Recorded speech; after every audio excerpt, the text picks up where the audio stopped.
یہ سماج، یہ سوسائٹی جو اپنے آپ کو بڑی دیندار کہتی ہے، جو سال میں جلسے کراتی ہے، جو پروگرام کراتی ہے، جس کے چہرے پر لمبی داڑھی ہے، جس کے ماتھے پر سجدے کا نشان ہے، اسی سماج میں جہیز چلتا ہے، اسی سماج میں بارات چلتی ہے، اسی سماج میں غریب کی بیٹی کی شادی کرنے کے لیے غریب بیٹی کا باپ لون لیتا ہے، زمین بیچتا ہے، جائیداد بیچتا ہے، پھر اپنی غریب لڑکی کی شادی کرتا ہے۔ اس غریب انسان جس کے پاس 3-4 بیٹیاں ہوں، وہ اپنی بیٹیوں کو اپنے سینے کا بوجھ سمجھتا ہے۔ اس کے ذمہ دار کون ہے؟ اس کا ذمہ دار پورا سماج ہے، پورا معاشرہ ہے میرے بھائی۔ بیٹی کو بوجھ بنا کے رکھا ہے آپ نے۔ بیٹی بوجھ نہیں ہے میرے بھائی، بیٹی رحمت ہوتی ہے۔ اگر بیٹی بوجھ ہوتی، اللہ نے اپنے نبی کو 4 بیٹیاں نہ دی ہوتی۔ اللہ نے اپنے آخری نبی کو، اپنے سب سے محبوب نبی کو اللہ نے 4 بیٹیوں کا باپ بنایا۔ اور معاف کرنا، میرے نبی صرف بیٹیوں کے باپ نہیں تھے، بیٹیوں کی جان تھے۔ میرے نبی اپنی بیٹیوں کی آنکھ میں کبھی آنسو نہیں دیکھتے تھے، میرے نبی اپنی بیٹیوں سے بہت محبت کرتے تھے۔ اللہ کہہ رہا ہے وَيَعْلَمُ مَا فِي الْأَرْحَامِ، ماں کے پیٹ میں کیا ہے یہ میں ہی جانتا ہوں، کوئی نہیں جانتا۔ الٹرا ساؤنڈ کے ذریعے ڈاکٹر یہ بتا دے گا کہ ماں کے پیٹ میں ہونے والے بچے کا جینڈر کیا ہے، لڑکا ہے یا لڑکی ہے، لیکن ڈاکٹر یہ نہیں بتا پائے گا وہ بچہ پیدا ہونے کے بعد دنیا میں کتنے دن زندہ رہے گا۔ ڈاکٹر یہ بھی نہیں بتا پائے گا وہ لڑکا ہو یا بچہ یا بچی دنیا میں آنے کے بعد نیک بنے گا یا برا بنے گا، نمازی بنے گا یا بے نمازی بنے گا، مسلمان بنے گا یا کافر بنے گا، وہ کیا بنے گا، اس کا کیریکٹر کیا ہوگا، اس کا مزاج کیا ہوگا، اللہ سب جانتا ہے۔ وَيَعْلَمُ مَا فِي الْأَرْحَامِ، رحم مادر میں جو بچہ ہے اس کا XYZ سب اللہ جانتا ہے۔ اور چوتھی چیز وَمَا تَدْرِي نَفْسٌ مَاذَا تَكْسِبُ غَدًا، اور کوئی نہیں جانتا کہ وہ کل کیا کرے گا۔ آپ سوچتے ہیں کل کہیں پروگرام ہے، آپ پہلے سے پلاننگ بنا کے بیٹھے کل مجھے پروگرام میں جانا ہے، اچانک کوئی معاملہ آ گیا، کوئی حادثہ ہو گیا، کوئی ٹرین لڑ گئی، کوئی بس گر گئی، کوئی روڈ پہ جام ہو گیا، کوئی مر گیا، کوئی بیمار پڑ گیا، کچھ بھی ہو سکتا ہے۔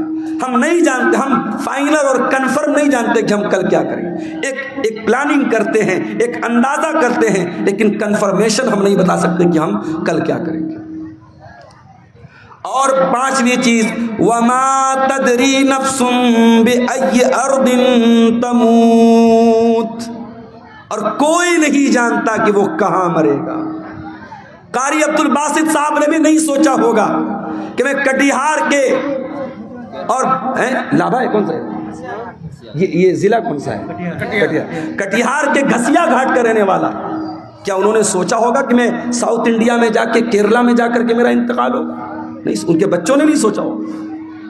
کوئی نہیں جانتا کب مرے گا، کہاں مرے گا۔ تو یہ 5 چیزیں صرف اللہ کو معلوم ہے، اور انسان بیچارہ اتنا پھدک رہا ہے، اتنا ناز کر رہا ہے۔ ارے تجھے موت آئے گی، اور یہ موت جب آئے گی تیری اوقات تجھ کو بتا دے گی۔ تجھے اپنے شریر پہ بڑا ناز ہے، اپنی دولت میں بڑا غرور ہے، یہ بڑے بڑے بادشاہ، یہ بڑے بڑے منسٹر، یہ بڑے بڑے راجا، یہ بڑے بڑے ظالم، موت تو ان کو بھی آئے گی۔ اور اسی دیش میں ہم نے دیکھا، اسی ملک میں ہم نے دیکھا، دیش کو دنگوں کی آگ میں جھونکنے والے، دیش میں ہزاروں لوگوں کے قاتل، ہزاروں لوگوں کو مارنے والے، ہزاروں لوگوں کے خون کی ہولی کھیلنے والے، موت ان کو بھی آئی ہے میرے بھائی۔ اور ایسی موت آئی ہے، دنیا نے تماشا دیکھا ہے، بہت بری موت آئی ہے میرے عزیزو۔ موت انسان کو آئے گی، کل نفس ذائقۃ الموت، ہر انسان کو مرنا ہے، ہر جاندار کو مرنا ہے۔ ابھی میں ایک نیوز دیکھ رہا تھا، امریکہ میں ایک لیبوریٹری بنائی جا رہی ہے، ایک پریوگ شالہ، اور وہاں انسان کی باڈی کو رکھا جا رہا ہے، اور ایک باڈی کو رکھنے پر کئی کروڑ روپے خرچ آ رہے ہیں۔ اور انسان باڈی کو رکھ کر کے کیا پلاننگ کر رہا ہے؟ دوبارہ اس مردہ کو ہم زندہ کیسے کریں، اس پر وہاں ریسرچ ہو رہی ہے۔ بہت سارے لوگ پیسہ خرچ کر کے اپنی باڈی کو اس میں پریزرو کروا رہے ہیں، اور اس پر ریسرچ چل رہی کہ کیسے مردہ انسان کو زندہ کیا جائے۔ کیا یہ پاسبل ہے؟ قرآن کہتا ہے یہ پاسبل نہیں ہے۔ قرآن کریم اٹھاؤ، سورہ واقعہ کے اندر اللہ فرماتا ہے فَلَوْلَا إِذَا بَلَغَتِ الْحُلْقُومَ وَأَنْتُمْ حِينَئِذٍ تَنْظُرُونَ۔ میرے بندو، جب تمہاری موت کا ٹائم آئے گا، جب تمہاری جان حلق تک پہنچ جائے گی اور تم دیکھو گے مرنے والے کے جو قریبی رشتہ دار ہیں وہ پاس میں بیٹھے ہوئے ہیں اور ان کے سامنے انسان کو موت آئے گی۔ کبھی آپ نے کسی کو مرتے ہوئے دیکھا ہے؟ اتفاق سے میرے نانا کا جب انتقال ہوا تو میں وہاں پہ تھا۔ جیسے ہی انسان کا انتقال ہوتا ہے، انسان کی آنکھیں اوپر اڑ جاتی ہیں، کیونکہ روح جو ہوتی ہے نا، جب فرشتہ لے کے جاتا ہے تو انسان کی آنکھیں پھٹی کی پھٹی رہ جاتی ہیں، اور اگر منہ کھلا ہے تو منہ کھلا کا کھلا رہ جاتا ہے۔ مرنے والے کو تم دیکھ رہے ہو کہ وہ مر رہا ہے۔ وَنَحْنُ أَقْرَبُ إِلَيْهِ مِنْكُمْ وَلَكِنْ لَا تُبْصِرُونَ۔ ماں کا انتقال ہو رہا ہے، بچے بغل میں بیٹھے ہیں، باپ کا انتقال ہو رہا ہے، بیٹے بغل میں بیٹھے ہیں۔ بیٹوں کو یہ لگ رہا ہے کہ باپ سے سب سے زیادہ قریب ہم ہیں، بیٹی کو یہ لگ رہا ہے ماں سے سب سے زیادہ قریب ہم ہیں۔ اللہ کہتا ہے وَنَحْنُ أَقْرَبُ إِلَيْهِ مِنْكُمْ وَلَكِنْ لَا تُبْصِرُونَ۔ مرنے والے سے سب سے زیادہ قریب ہم ہیں۔ فَلَوْلَا إِن كُنْتُمْ غیر مدینین ترجعونها ان کنتم صادقین۔ اے میرے بندو، اگر تم کو یہ لگتا ہے کہ کوئی اللہ نہیں ہے، کوئی رب نہیں ہے، کوئی موت دینے والا نہیں ہے، اور تم کسی کے انڈر میں نہیں ہو، تم کسی کے پاور میں نہیں ہو، تو ذرا مرنے والے کو دوبارہ زندہ کر کے دکھا دو، ذرا روح کو واپس ڈال کے دکھا دو۔ نہیں کر سکتے، مردہ زندہ نہیں ہو سکتا میرے بھائی۔ جو مر گیا وہ مر گیا، اب مرنے کے بعد دوبارہ اس کے اندر جان نہیں ڈال سکتے۔ یہ ہے موت۔ اور کبھی غور کرنا، موت ہماری بے بسی بتاتی ہے۔ جب ہمارا انتقال ہوتا ہے نا، دنیا میں میں آپ کے سامنے آیا ہوں کرتا پائجامہ صدری پہن کے آیا ہوں، مریں گے تو کیا پہنیں گے؟ کفن پہنیں گے۔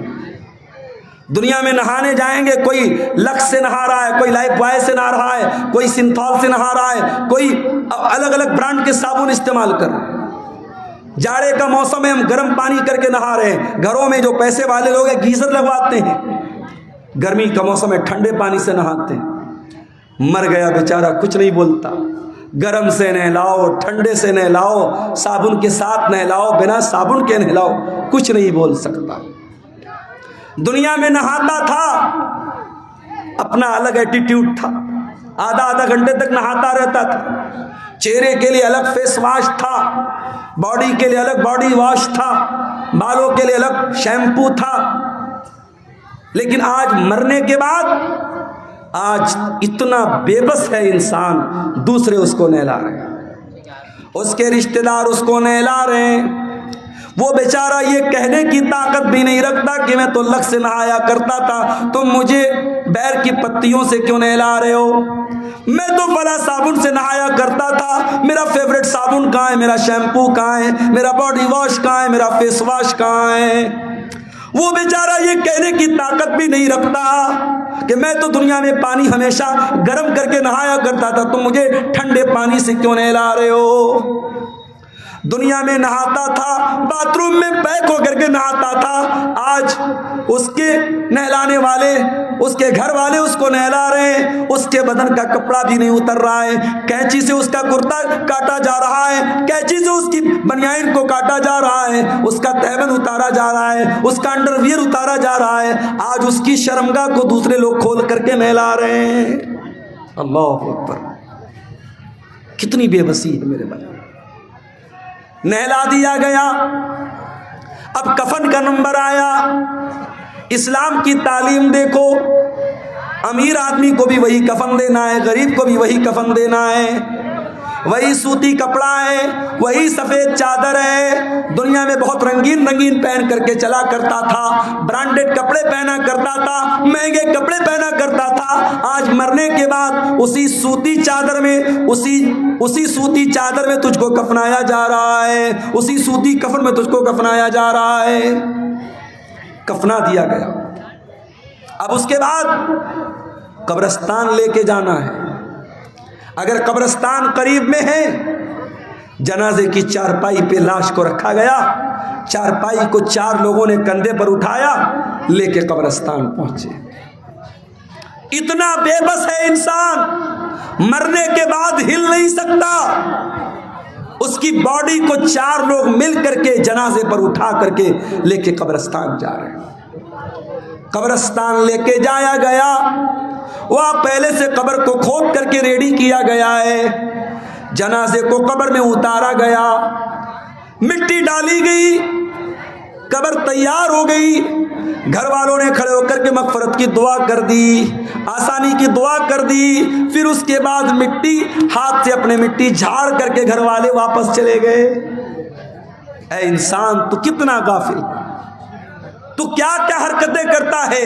اس قبر میں نہ تیرا باپ تیرے ساتھ آیا, نہ تیرے بچے تیرے ساتھ آئے, نہ تیری بیوی تیرے ساتھ آئی, نہ تیرا مال تیرے ساتھ آیا, نہ زمین تیرے ساتھ آئی, نہ جائیداد تیرے ساتھ آئی. کل نفس ذائقۃ الموت, ہر نفس کو موت کا مزہ چکھنا ہے. اللہ اپنے نبی سے قرآن میں کہتا ہے, وَمَا جَعَلْنَا لِبَشَرٍ مِّن قَبْلِكَ الْخُلْدَ أَفَإِن مِّتَّ فَهُمُ الْخَالِدُونَ. اے نبی, آپ سے پہلے جتنے انسان آئے ان کو بھی موت آئی, اور آپ کو بھی موت آنے والی ہے, آپ کو بھی مرنا ہے. انک میت وانہم میتون, اے نبی آپ بھی مرنے والے ہیں اور یہ سب مرنے والے, سب کو موت آنے والی ہے. ہمارے نبی کو موت آئی کہ نہیں آئی؟ آئیے ذرا سا نبی کی وفات کا نقشہ آپ کے سامنے کھینچتے ہیں. نبی کا انتقال کب ہوا؟ ربیع الاول کے مہینے. عمر کتنی تھی؟ 63 برس. مہینہ کون سا؟ ربیع الاول. تاریخ کون سی؟ 12 تاریخ. دن کون سا؟ سوموار کا دن. تھوڑا اور پیچھے چلو, ربیع الاول کے پہلے جب رمضان کا مہینہ آیا, پیارے نبی کی عادت تھی رمضان میں ہر سال حضرت جبریل علیہ السلام آپ کے پاس آتے تھے اور آپ کو قرآن کا دور کراتے تھے, قرآن پڑھاتے تھے اور آپ ان کو قرآن سناتے تھے. آخری بار جب آپ کی زندگی کا آخری رمضان تھا, اللہ کے پیارے نبی نے جبریل کو 2 مرتبہ قرآن سنایا. اللہ کے نبی نے حضرت جبریل کو 2 مرتبہ قرآن سنایا. یہ اس بات کی علامت تھی کہ اب آخری رمضان ہے, اب اس کے بعد کوئی رمضان آنے والا نہیں ہے. کچھ دنوں کے بعد جب حج کا موسم آیا, اللہ کے پیارے نبی نے اپنے صحابہ سے کہا, میں حج کے سفر پہ جا رہا ہوں, جس کو میرے ساتھ حج کرنا ہے وہ چل سکتا ہے. صحابہ کرام اپنے نبی کے ساتھ حج کے سفر پہ نکلے. 1 لاکھ سے زیادہ صحابہ حج کے اس سفر میں اپنے نبی کے ساتھ ہیں. اور اس حج کے دوران اللہ کے پیارے نبی بار بار اپنے صحابہ سے کہہ رہے ہیں, خذوا عنی مناسککم, خذوا عنی مناسککم. او لوگوں, مجھ سے حج کا طریقہ سیکھ لو, مجھ سے حج کے ارکان سیکھ لو. ہو سکتا ہے کہ آئندہ سال تم اپنے نبی کو نہ پاؤ, ہو سکتا ہے آئندہ سال میرا انتقال ہو جائے, ہو سکتا ہے آئندہ سال میں زندہ نہ رہوں. آپ نے حج کیا ہے اور حج کے 2.5 مہینے کے بعد آپ کا انتقال ہو گیا. ذی الحجہ, محرم, سفر, ربیع الاول. ذی الحجہ میں آپ نے حج کیا ہے, ربیع الاول میں آپ کا انتقال ہوا ہے. انتقال سے پہلے آپ نے حضرت معاذ بن جبل رضی اللہ تعالیٰ عنہ کو یمن بھیجا تھا. اسلام کا داعی بنا کر, اسلام کا مبلغ بنا کر آپ نے یمن بھیجا تھا. آج ہمارا نوجوان دیوالی کا تہوار آتا ہے, بڑے شوق سے مٹھائی کھاتا ہے. میں اس مسئلے کو نہیں چھیڑ رہا ہوں کہ دیوالی کی مٹھائی کھانا جائز ہے یا ناجائز ہے, اس مسئلے کو چھوڑ دو. لیکن آج حالات کیا ہیں؟ آج بہار کے بہت سارے مسلمان دیوالی کا تہوار منا رہے ہیں، ان کے گھروں پر بھی دیے جل رہے ہیں، مسلمانوں کے گھروں سے بھی پٹاخوں کی آواز آ رہی ہے۔ وَذَا میں تم ہو نصارہ تو تمدن میں ہنود، یہ مسلمان ہیں جنہیں دیکھ کے شرمائے یہود۔ تیرا غیر مسلم بھائی شرک کر رہا ہے، اللہ کو چھوڑ کر اپنے دیوی دیوتا کی عبادت کر رہا ہے۔ تیرا فرض کیا تھا؟ تیرا کرتویہ کیا تھا؟ تیری ڈیوٹی کیا تھی؟ کہ تو توحید سمجھاتا، تو شرک سے منع کرتا، تو بتاتا یہ مہا پاپ ہے، یہ گناہ ہے، اللہ ہی ہمارا پالنہار ہے، اللہ ہی ہمارا معبود ہے۔ اپنے غیر مسلم بھائی کو تو اسلام کی دعوت دیتا، اسلام کی تبلیغ کرتا، مگر تو شوق سے بیٹھ کے مٹھائی کھا رہا ہے، تو اس کے تہوار میں، اس کے شرکیہ کام میں سیلیبریٹ کر رہا ہے۔ شرک کو کبھی سیلیبریٹ نہیں کیا جائے گا میرے بھائی، شرک کو ہمیشہ نگلیکٹ کیا جائے گا، شرک کو ہمیشہ ریجیکٹ کیا جائے گا، شرک کی ہمیشہ تردید کی جائے گی، شرک کو کبھی سیلیبریٹ نہیں کیا جائے گا۔ یہ مسئلہ یاد رکھنا۔ اللہ کے نبی نے معاذ بن جبل کو یمن اسلام کا داعی بنا کے بھیجا۔ حضرت معاذ بن جبل اونٹنی کے اوپر سوار ہیں، اور اونٹنی کی نکیل اللہ کے رسول کے ہاتھوں میں ہے۔ اللہ کے نبی حضرت معاذ بن جبل کو نصیحت کر رہے ہیں، سمجھا رہے ہیں، بجھا رہے ہیں، ان کو باتیں بتا رہے ہیں۔ باتیں بتاتے ہوئے آپ نے کہا، اے معاذ، ہو سکتا ہے کہ آئندہ سال جب تم مدینہ میں آؤ تو تمہارا گزر تمہارے نبی کی قبر کے پاس سے۔ اے معاذ، ہو سکتا ہے کہ آئندہ سال جب تم آؤ تو اپنے رسول کو نہ پاؤ، اور رسول کی جگہ تمہیں رسول کی قبر نظر آئے، اور رسول کی قبر کے پاس سے تمہارا گزر۔ حدیث کے الفاظ ہیں، اتنا سننا تھا کہ معاذ بن جبل رونے لگے، آنکھوں سے آنسو جاری ہو گئے۔ اے اللہ کے نبی، کیا وہ دن بھی دیکھنا پڑے گا؟ آپ کی جدائی کو سہنا پڑے گا، آپ بھی ہم کو داغ مفارقت دے کے چلے جائیں گے، آپ بھی ہمیں چھوڑ کے چلے جائیں گے۔ یہ منظر یاد کر کے حضرت معاذ ابن جبل رونے لگے۔ جب وہ رونے لگے تو اللہ کے پیارے نبی نے مدینہ کی طرف اشارہ کیا، مدینہ کی طرف اشارہ کیا، اور آپ نے فرمایا، اے معاذ بن جبل، ان اول الناس بی المتقون من کانوا وحیث کانوا۔ اے معاذ، کان کھول کر کے سن لو، اگر مجھ سے محبت کرتے ہو اور قیامت کے دن میرے ساتھ رہنا چاہتے ہو، متقی بن جانا، پرہیزگار بن جانا، اللہ سے ڈرنے والے بن جانا۔ جو متقی ہوں گے، جو پرہیزگار ہوں گے، وہ ہمیشہ میرے ساتھ رہیں گے۔ یہ بشارت آپ نے سنائی۔ میرے بھائیوں، نبی کو احساس تو ہو گیا تھا کہ آپ کا انتقال ہونے والا ہے۔ اس کے بعد جب آپ مکہ فتح ہو گیا تھا، مکہ فتح ہونے کے بعد جب قرآن کی آیت اتری، اذا جاء نصر اللہ والفتح ورأیت الناس يدخلون فی دین اللہ افواجا فسبح بحمد ربک واستغفرہ انہ کان توابا۔ جب قرآن کی یہ چھوٹی سورت نازل ہوئی تو نبی سمجھ گئے کہ اب جب اللہ کا دین مکمل ہو رہا ہے، اللہ کا مشن پورا ہو رہا ہے، اس کا مطلب کہ اب میری موت کا ٹائم قریب آ رہا ہے۔ انہی دنوں میں اللہ کے نبی بیمار پڑ گئے، ایک انصاری صحابی کے جنازے میں آپ گئے۔ یہ سفر کی آخری تاریخوں میں سے کوئی تاریخ تھی، غالباً سفر کی 27 تاریخ تھی۔ آپ جنازے میں سے واپس آنے لگے، آپ کے سر میں بہت تیز درد ہونے لگا۔ آپ گھر آئے، آپ نے حضرت عائشہ سے کہا، عائشہ میرے سر میں بہت تیز درد ہو رہا ہے۔ حضرت عائشہ نے آپ کے سر پر پٹی رکھ دی، آپ کو بہت تیز بخار آیا، اور بخار اتنا تیز تھا کہ پٹی کے اوپر سے بھی بخار کی گرمی محسوس ہو رہی تھی۔ یہ بدھ کا دن تھا، یہ بدھ کا دن تھا، اور سفر کی آخری تاریخوں میں سے کوئی تاریخ تھی۔ یہیں سے اللہ کے نبی کی بیماری کا آغاز ہوتا ہے۔ اللہ کے پیارے نبی کو خیبر کے موقع پر ایک یہودی عورت نے گوشت میں زہر ملا کر کے کھلایا تھا۔ اس گوشت کا اثر 4 سال کے بعد ظاہر ہو رہا تھا۔ آپ حضرت عائشہ سے کہتے تھے اے عائشہ، وہ گوشت جو میں نے خیبر میں کھایا تھا اس کے اندر جو زہر ملا تھا، اس زہر کا اثر میں اپنی اتڑیوں کے اندر پاتا ہوں، اپنے معدے کے اندر پاتا ہوں۔ اس زہر کا اثر آپ نے اپنی باڈی پر محسوس کیا۔ اسی بیماری کے ایام میں ایک دن اللہ کے پیارے نبی خطبہ دیتے، صحابہ کرام کا مجمع بیٹھا ہوا ہے، اللہ کے پیارے نبی خطبہ دے رہے ہیں، اور خطبے میں آپ کہتے ہیں ان اللہ خیر عبدا، اللہ تعالیٰ اپنے ایک بندے کو اختیار دے رہا ہے، اپنے ایک بندے کو چوائس دے رہا ہے کہ اے میرے بندے، تو چاہے تو دنیا کی نعمتوں کو لے لے، اور چاہے تو میرے پاس آ جا اور اس سے اچھی نعمتیں میں تجھ کو دے دوں۔ تو اللہ کے اس بندے نے اللہ کے پاس جانے کو پسند کر لیا۔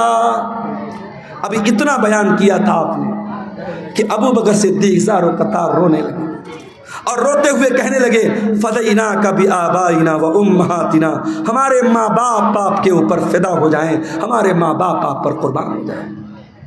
ابو سعید خدری کہتے ہیں ہمیں بڑی حیرت ہوئی کہ اللہ کے پیارے نبی تو ایک کامن بات بتا رہے، ایک عام بات بتا رہے ہیں، اس میں رونے کی کیا بات ہے؟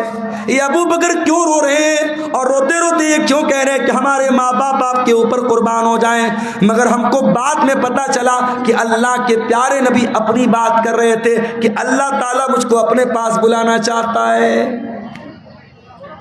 اسی خطبے میں آپ نے کہا اے لوگوں، کان کھول کر کے سن لو، میرے اوپر سب سے زیادہ اگر کسی کا احسان ہے، اس کے مال کا، اس کے ٹائم کا سب سے زیادہ اگر کسی نے احسان کیا ہے، ابو بکر صدیق نے کیا ہے۔ او لوگوں، اگر میں دنیا میں کسی کو خلیل بناتا، ابو بکر کو خلیل بناتا، مگر میں اللہ کا خلیل ہوں، اللہ نے مجھے اپنا خلیل بنایا ہے۔ اے لوگوں، مسجد میں جتنے لوگوں کے دروازے کھڑکیاں ہیں سب بند کر دیے جائیں سوائے ابو بکر کے گھر کے دروازے کے۔ ابو بکر کا جو دروازہ مسجد میں کھلتا ہے اس کو بند نہ کیا جائے، وہ دروازہ اوپن رہے گا، وہ دروازہ کھلا رہے گا۔ یہ نبی کے آخری دنوں کی بات ہے میرے بھائی۔ سوموار کے دن آپ کا انتقال ہوا، بدھ کا دن آیا۔ بدھ کے دن آپ نے صحابہ سے کہا کہ 7 الگ الگ کنویں کا پانی